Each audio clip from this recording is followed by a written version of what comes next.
wanaagsan dhammaan daawadayaasha qiimaha iyo karaamada mudan oo caalamka meel walba aad ka joogtaan iyo xilli walba idin tahay oo wacan halka aad nagala socotaan waa channelkiina sariicaad ku soo dhawaada mar kale iyo muuqaal hor leh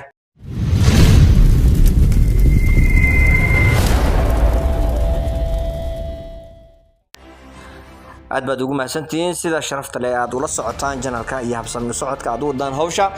inta baad ugu mahadsantihiin waxaan maanta runtii aan inoo hayaa oo aan ka hadli doonaa arin aad aan ula yaabay iiga ka helay maanta waa aan la yaabay waa fanaanki Idla Yare oo sheegay arin mucjiso leh aduu fikir ahaan waxay kula tahay marka aad daawato kadib ayaad ka bixin doontaa anigu qudheeda markaan daawado kadib ayaan ka bixin doonaa laakiin fanaanku waxa uu sheegay sida aynu ka wada warhayno fanaaniinta kala ah Dalmar Yare iyo Lafoole waxa ay ku sugan yihiin magaalada Muqdisho labadaba alxamdulillah ilaahay ayaa ku mahadsan in maanta magaalada Muqdisho ay noqoto meel ay dadka ku soo hiran karaan ama ay iman karaan in ay tahay alxamdulillah ilaahay waa arin looga mahad celiyo waa ilaahay arin looga xamdiyo waxaana jecelahay qof walba oo Soomaaliyeed oo dhiigiisa iyo dhacaankiisa Soomaalinimo ku jirto ama Soomaali sax ah arrimahaas oo kale way farxad gelinayaan marka uu arko fanaaniin dad magac leh dad maamuus leh oo magaalada si caadi ah u tamashleynayo waxaan ilaahay ka rajeynayaa in sidaasi ka sii wanaagsan ilaahay inooga sii dhigo inuu ilaahay uga dhigo dadka amaba inta ku nool maanta ku dhex sugan meel oo ay hadii ay habeenkii 10 saac habeenimo ama 9 saac habeenimo u baahdaan in ay wax doontaan ay doonan karaan tan ay maanta haystaan waa arin alxamdulillah ilaahay looga mahad celiyo arrinkaas weyn ayaan ilaahay uga rajeynayaa marka aan dib ugu soo laawdo mawduuca ninkii ilaahay waxa uu sheegay markii ay kulmeen ee ugu horeysay Lafoole iyo ninkii odaga ahaa ee Dalmar Yare arin isaga markaas mucjiso ku noqotay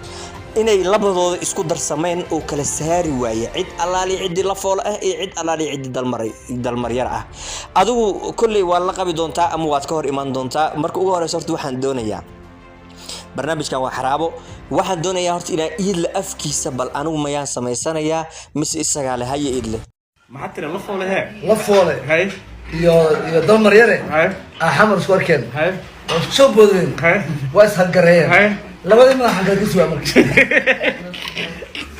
waa fiir waa ka saar waay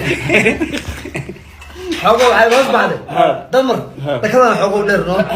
الا انا حمام ku tagay wixii biilo ku jiray waa sarxmeen Lafoole soo gaadhay marka Dalmar walkii waa anigu waxa waa jeclahay waxa waa timo oo hayna yaa haydo sagaal bilood iska bixin Dalmar ani walkii waagi markii oo waash oo corona waa soo wanaajin marada siinay timaa caadi waay waa soo moodii waa bil karay bixi laakiin timo ku aruri balaad 6 bil ma taabanin عافا كون مرة والغو صار أبو أفضل بنا هذا لك تمية عام من غلايا sidaas oo daawatay si cad ayuu Idla Yare waxa uu sheegay inuu kala garan waayay xagga madaxyadooda walow oo markii dambe si kaftan ah hadana u sii raaciyay ninka Dalmar Yare ahaa ayaan xasuustay markii dambe inuu madaxiisa xagga sare u dheeriyaa laakiin inta uu Muqdisho dagay biyo ma madax uga jiray way fayras ma madaxiisa ku leeyahay marka arrinkaas waa arin oo markaas xaraabaad oo kala jeeday Idla Yare waxa uu ka mid yahay fanaaniinta haddana majaajilista ma ahan inuu majaajilista wax jilo oo riwaayado sameeyo inuu yahay laakiin waa majaajilisto codkiisa in badan dad badan ayaa ku qoslo ama ka helo oo yaani ay fani ay la tahay oo aniga aan ka mid ahay waxaan ku leeyahay Idle aad baad u maasan tahay sida qiimaha badan ee aad mar walba u jeceshahay in aad dadka kaga farxisid laakiin waxaan rabaa arin yaani qurux badan oo inta badan in laga yaabo inaysan dadka ogeyn oo aad adiga ka dabageysay arrinkaas waxa uu yahay dadka qaar waa laga yaabaa inay og yihiin heer sariicad hay qabsanina waa laga yaabaa inay qaarkiin og yihiin laakiin qaar badan ayaanan ogeyn oo anigaba aan markii hore kamid ahaa Lafoole waxa uu ku sugan yahay Muqdisho oo ku tamashlaynaya laakiin Dalmar Yare waan ku ogeyn Dalmar Yare waliba mowduuc hore ah kaga hadalnana waxa uu muujiyay arrin runtii aad aan uga helay oo ah wadaniyad iyo dadnimo iyo qofnimo iyo shaqsinimo intabu waa uu muujiyay marka Dalmar waxa kale oo la joogo oo aan ogaa markaas laakiin degree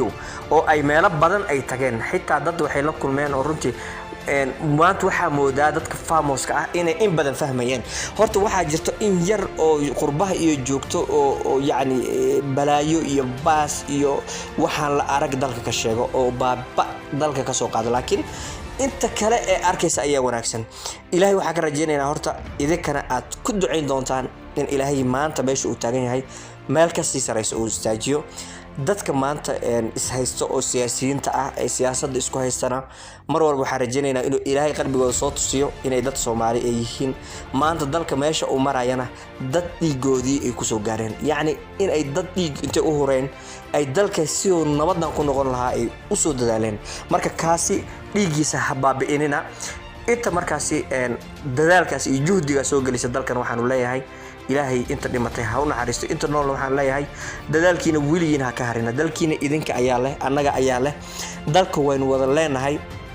maadaama idinka maqanahay laakiin dalka waa wada leenahay midda kaleeto waxaa ogaataan dalka iyo dadkaba wax weyn ayaad u qabateen oo ay taariikhda idinku xusi doonto waxaan ka hadlayaa ciidamada waxaan leeyahay aad baad ugu mahadsantihiin sababtoo oo ah maanta inay dadka ladaan ilaahay ayaa keenay ka sokoona idinka ayaa sabab u ahaa marka maanta yaana dib loo celinin oo halkii oo shalay uu ka yimid yaana loo celinin dad badan oo waxaa jiro oo maanta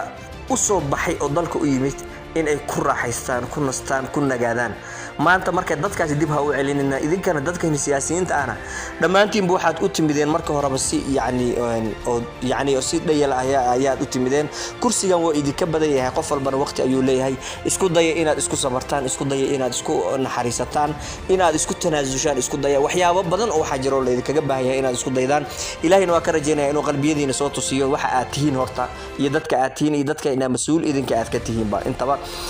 mar walbana waxaan leeyahay Soomaalinimada ha waarto dadka Soomaaliyeed qalbiyadooda qulubahooda Ilaahay isku soo ilayaran waxaan ku leeyahay aad baad u mahadsantahay maadaama aad mawduucan xiisaha badan ee aad noo soo bandhigtay midka lagu farxo weeyaan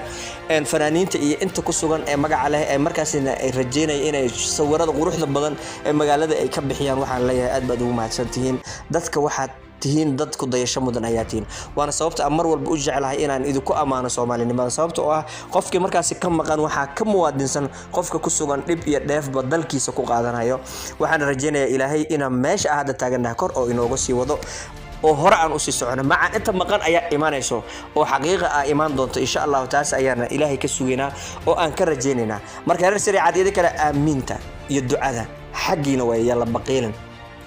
waayo waxyaabaha quruxda badan nafsad ahaan ayaan ugu dagnaa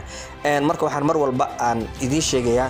wax walba waxa ka wanaagsan wax walba dalka ayaa ka wanaagsan qof walba dalkiisa ayaa dal u ah qof walba way ogtaa maanta dayaca dandarada dhibaatada haysato dadka maqan way wada ogyihiin dad walba waa laga dharagsi hadaan la isdhaafinin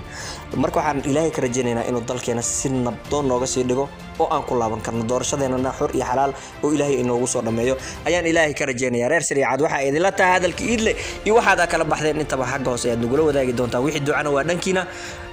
wixii aaminana waa xaqiina aad baad ugu mahadsantihiin intaan muuqaalkan mid xiga aan ku kulmi doonana waxaan idinkaga sii tagayaa Soomaalinimada ha waarto